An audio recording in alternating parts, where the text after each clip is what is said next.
Relokasi pengungsi lapangan Fakih Rashid masih menyisakan masalah. 3 kepala keluarga yang rumahnya rusak karena terdampak bencana harus bersiap memindahkan barangnya lagi setelah menempati Huntara semalam. Dari 10 kepala keluarga yang direlokasi ke hunian sementara Batu Bata Indah, Kelurahan Tatura Utara, Palu, Sulawesi Tengah, terdapat 3 keluarga yang sudah menempati 3 bilik Huntara.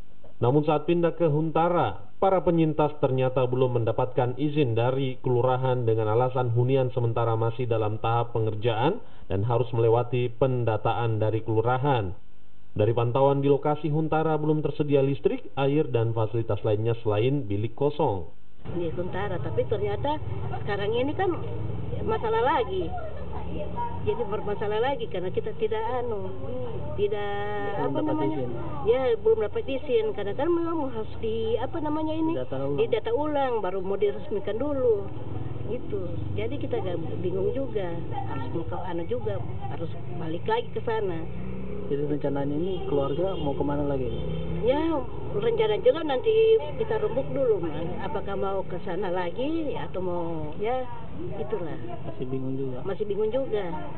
Lurah Tatura Utara, Firman, mengatakan ada kesalahan komunikasi dengan koordinator pengungsi Fakih Rashid dengan pemerintah setempat terkait penempatan di Huntara Batu Bata Indah.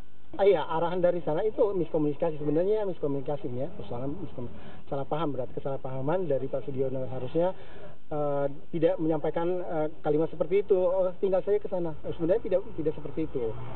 Nah, karena kalau tinggal di sini harus harus ada datanya dan secara tertulis dan tanda tangan wali kota Palu. Jadi mereka dipindahkan lagi. Iya, mereka akan dipindahkan lagi ke ada lapangan khusus, ada yang tempat yang sudah disiapkan oleh pemerintah setempat di Kelurahan Girobili Utara itu. Persoalan relokasi masih menyisakan sejumlah pekerjaan rumah.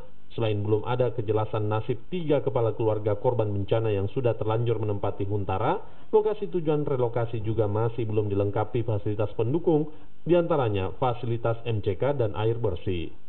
Aldrin Talara, Kompas TV, Palu, Sulawesi Tengah.